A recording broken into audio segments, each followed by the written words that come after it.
مولانا پیر ذوالفقار احمد نقشبندی کا شمار دور حاضر کے تصوف و سلوک کے صف اول کے مشائخ میں ہوتا ہے۔ مولانا پیر ذوالفقار احمد نقشبندی 1 اپریل 1953 کو جھنگ کے کھل خاندان میں پیدا ہوئے۔ آپ کے والد کا نام جناب اللہ دتا تھا جو حافظ قرآن تھے۔ آپ کی تربیت میں آپ کے بڑے بھائی ماسٹر احمد علی کا اہم کردار ہے۔ آپ نے 1967 میں میٹرک جبکہ 1971 میں پنجاب یونیورسٹی سے بی ایس کیا۔ 1976 میں الیکٹریکل انجینئرنگ میں بی ایس کیا اور لمس یونیورسٹی سے 1951 میں ہیومن ریسورس مینجمنٹ کورس مکمل کیا۔ غیر نصابی سرگرمیوں میں آپ اسکول میں اسکواٹ، جمناسٹک، کرکٹ، فٹ بال اور تیراکی کے ماہر رہے۔ عصری تعلیم کے ساتھ ساتھ اب دینی تعلیم سے بھی مالا مال ہیں۔ آپ حافظ قرآن بھی ہیں جبکہ دورہ حدیث کی اعزازی ڈگری جامعہ رحمانیہ جہانیہ منڈی اور جامعہ قاسم العلوم ملتان سے حاصل کی۔ یونیورسٹی سے انجینئرنگ کی تعلیم مکمل کرنے کے بعد آپ پاکستان کے ایک مشہور صنعتی ادارے میں انجینئر کے عہدے پر فائز ہوئے اور وقت کے ساتھ ساتھ ترقی کی منازل طے کرتے ہوئے جنرل مینیجر بنے۔ 40 سال کی عمر میں اسی پوزیشن سے استعفیٰ دے کر اپنی زندگی کو دین کی تجدید اور اشاعت کی خاطر وقف کر دیا۔ 1983 میں آپ کو حضرت خواجہ غلام حبیب رحمۃ اللہ علیہ کی جانب سے خلافت ملی۔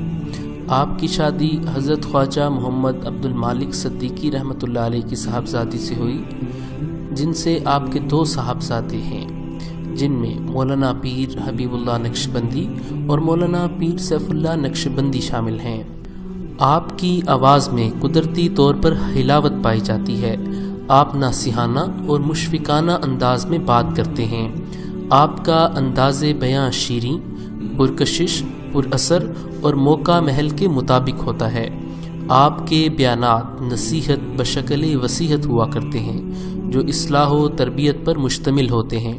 آپ کے بیان میں دین کا درد اور غم اتنا ہوتا ہے کہ بہت سے بیانات میں سامعین رو پڑتے ہیں۔ آپ کی شخصیت، انداز بیاں اور سب سے بڑھ کر آپ کے درد بھرے الفاظ سن کر سامعین گناہوں سے توبہ کر لیتے ہیں۔ آپ پر اتباع سنت کا اس قدر غلبہ رہتا ہے کہ ہر چھوٹے بڑے عمل میں سنت کو پیش نظر رکھتے ہیں۔ آپ کی جاذب نظر شخصیت کو ذکر اللہ کے انوارات نے گویا کوثر و تسنیم سے دھو دیا ہے۔ آپ اب تک تقریباً 70 ممالک میں دین کی دعوت کا پیغام لے کر جا چکے ہیں، جس کی وجہ سے کئی لوگوں نے کلمہ پڑھا اور لاکھوں لوگوں کو سچی توبہ طائب ہونے کی توفیق نصیب ہوئی۔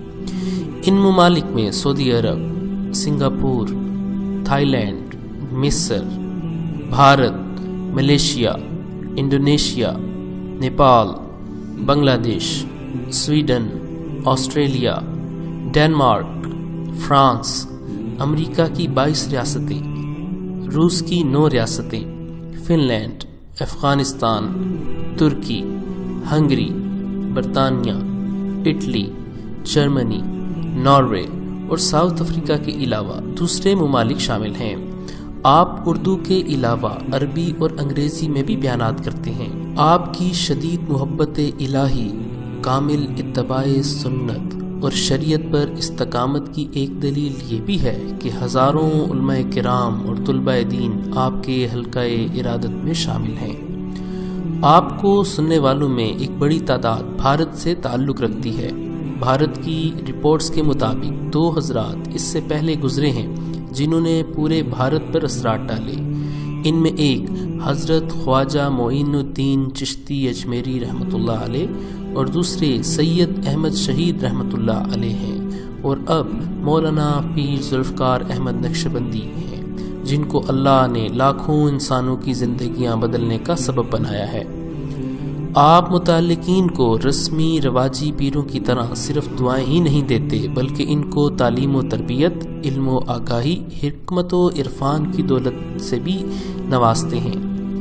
آپ کے بیانات کی طرح آپ کی کتابیں بھی مقبول ہیں جن میں عشق الہی، عشق رسول صلی اللہ علیہ وسلم، حیات حبیب، تصوف و سلوک، با ادب با نصیب، مکتوبات فقیر، خطبات فقیر، موت کی تیاری، خواتین کے تربیتی بیانات، نماز کے اسرار و رموز، رہے سلامت تمہاری نسبت، قرآن مجید کے ادبی اسرار و رموز، حیا و پاک دامنی، سکون دل اور سکون خانہ، اولاد کی تربیت، خواتین اسلام کے کارنامے، سوئے حرم شامل ہے۔